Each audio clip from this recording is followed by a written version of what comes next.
মল শব্দটার সাথে আমার তখনও সেভাবে কোনো ধারণা তৈরি হয়নি। আমাদের পাড়ার একজনকে একদিন বলতে শুনলাম, কলকাতাতে নাকি বড় একটা মল তৈরি হয়েছে। মনে মনে ভাবলাম, যাক বাবা, মানুষকে আর সেভাবে বিপদে পড়তে হবে না। এত বড় কলকাতায় যদি একটা বড় মল তৈরি হয়ে যায়, মানুষ শান্তিতে মল ত্যাগ করে বাঁচবে। প্রতিদিন কত মানুষ যে কলকাতায় আসে, একবার জোরে পেয়ে গেলে যে কি অবস্থা হয় সেটা আর বলে বোঝাতে হয় না। মনে আছে, তখন আমি খুব ছোট। আমি মামার সাথে বেলেঘাটায় গিয়েছিলাম। হঠাৎ পেটে মোচড় দিয়ে উঠতেই মামাকে বললাম, মামা, খুব জোরে পেয়ে গেছে। মামা তখন কলকাতার এই গলি ওই গলি ফুলকলি দিয়ে নিয়ে গিয়ে একটা জায়গায় ঢুকিয়ে দিয়েছিল।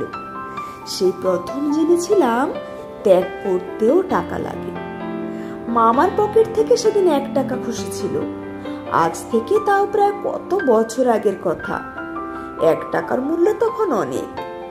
তারপর থেকে যখনই কলকাতা যাওয়ার নাম হতো, সকাল থেকে 3-4 বার ধরে পেট ক্লিয়ার করার জন্য গিয়ে বসে থাকতাম। মা বলতো, পেট ঝেড়ে করে আসবি। সে যাই হোক, পরে যখন জানতে পারলাম মল মানে যে মল ত্যাগ করার জায়গা নয়, সে কথা মনের মধ্যেই রেখে দিলাম। কাউকে সে কথা লজ্জায় কখনো বলিনি। এত ভালো ভালো শব্দ থাকতে আর কোনো নাম পেল না। যত ইংরেজি শব্দ হোক, মল বললেই নাক সিটকে উঠি। ইংরেজিতে এইসব বিচ্ছিরি বিচ্ছিরি শব্দগুলোর জন্যই আমি ঘেটে ঘ হয়ে যাই। মানে এক, বুঝি আর এক। যেমন ওই হাগ শব্দটা, বাংলায় যেটা হাগা, ইংরেজিতে সেটা নাকি আলিঙ্গন। মা গো মা, এ আবার কি? এই ইংরেজি শব্দ আর তার উচ্চারণ নিয়ে কতবার ভুল বোঝাবুঝি হয়েছে তার ঠিক নেই। আমার মনে আছে স্কুল জীবনের একটা ঘটনা। তখন 7-এ পড়ি। ক্লাসের স্যার তখন সংস্কৃত পড়াচ্ছিলেন। মুনি শব্দ, কি সব মুনি মুনো মুনয় করছিলেন। এদিকে আমি আর ইংরেজিতে পণ্ডিত আমার এক বন্ধু, দুজনের মধ্যে কথা হচ্ছে। বন্ধু জিজ্ঞেস করছে আর আমি উত্তর দিচ্ছি। পড়া না শুনে ওইসব করছি। তখন বন্ধু আমাকে জিজ্ঞেস করলো, বলতো ডিও ডু টিও টু, তাহলে জিও কি হওয়া উচিত? জোরে বললাম, গু। স্যার পড়াতে পড়াতে থেমে গিয়ে বলল, এই কে রে, কে এই কথাটা বললো? বেঞ্চের মাঝখান থেকে সব জানতা ডেপো ছেলেটা উঠে দাঁড়িয়ে বলল, স্যার আপনি পড়াচ্ছেন, আর এরা দুজন আপনার পড়া না শুনে তখন থেকে কি সব গু মু করে যাচ্ছে। বিশ্বাস করুন, ও যদি না বলে দিত, স্যারের দাদুর সাধ্যি নেই আমাকে ধরার। আর সব ক্লাসে একজন করে ছেলে বা মেয়ে থাকে, সে শুধু সবার নামে অভিযোগ করবে। আমাদের ক্লাসেও ওইটি তেমন। আমরা ওকে সব জানতা ডেপো বলে ডাকতাম।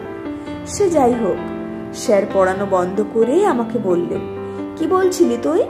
বললাম, ও জিজ্ঞেস করলো ডিও ডু হলে জিওতে কি হবে, তাই আমি বললাম গু। স্যার সেদিন ওকে ছেড়ে দিয়ে আমাকে উত্তম মধ্যম ঠেঙিয়েছিল। দোষ বন্ধুও করেছিল, কিন্তু আমাকে ঠেঙিয়েছিল আমার গলার আওয়াজ পাওয়া গিয়েছিল বলে। সেদিন খুব রাগ হয়েছিল স্যারের উপর। তারপর থেকে ইংরেজি শব্দগুলোকে একদম দেখতে পারি না। সেদিন স্যারের হাতে মার খেয়েও স্যারকে বলেছিলাম, স্যার আমি এবার আপনাকে একটা গল্প বলতে চাই। স্যার কিছুক্ষণের জন্য মৌনব্রত পালন করে কি একটা ভেবে নিয়ে বলল, গল্প? তা কি গল্প বলবি শুনি? গল্পটা হলো স্যার শাশুড়ি আর তার বৌমাকে নিয়ে। বৌমাকে প্রায় তিনি চিৎকার করে গালিগালাজ করতো ওই শাশুড়ি, অথচ বৌমার গলার আওয়াজ কেউই পেত না। সবাই বলতো, অমন একটা শাশুড়িকে নিয়ে বৌমা কি করে সংসার করে, বউটার সহ্য শক্তি আছে বলতে হয়। শাশুড়ি গালিগালাজ করে, পাড়া মাথায় করে বলে।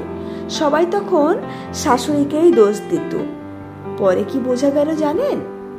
বৌমা মুখে কিছু না বলেও মাঝে মাঝে ঝাঁটাটা তুলে শাশুড়িকে দেখাতো, আর শাশুড়ি সেটা দেখেই আরো গালিগালাজ করতো। এবার বলুন তো আসল দোষটা কার? শাশুড়ি চিৎকার করে বলল বলেই শাশুড়ি খারাপ, যার গলার আওয়াজ বেশি সেই হয় দোষী। এদিকে বৌমাটিও যে কম নয় সেটা কেউ বুঝলো না। এ কেমন বিচার আপনি বলুন? স্যার পুরো গল্পটা মন দিয়েই শুনেছিলেন, এমন ভাবে ঘাড় নেড়ে নেড়ে শুনছিলেন, ভাবলাম স্যারকে তাহলে আমি ব্যাপারটা বোঝাতে পেরেছি। ছাত্র হয়ে মাস্টারকে বোঝানো তো কম কথা নয়। আমাকে ঠেঙিয়েছে, স্যার এবার একটু অনুশোচনা করুক অন্তত। আমি তো সেই খুশিতেই ছিল। ঠিক এমন সময়ে ওই সব জানতা টেপু ছেলেটা বলে উঠল, দেখলেন স্যার কেমন ঝিকে মেরে বউকে বোঝাচ্ছে? ব্যাস, আগুনে ঢেলে দিল ঘি। স্যার কি করে জানেন? গল্পটা শুনে মুখটা বাঁকিয়ে দাঁতের উপর দাঁত চেপে স্যার আমাকে বললেন, শিয়ানা ছেলে, পেটে পেটে তোর এই বুদ্ধি। তারপর এমন ঠ্যাঙান ঠ্যাঙালো আমাকে, যাকে বলে আগা পাঁচতলা করে ঠ্যাঙানো। এবার আপনারাই বলুন তো, একজন স্যার হয়েও আমার এই সহজ গল্পটা যদি বুঝতে না পারেন, ইংরেজির মতো ডবল উচ্চারণের শব্দগুলো আমিই বা কি করে বুঝবো? রাগ ধরবে কিনা বলুন? কলমে সরজিৎ ঘোষ।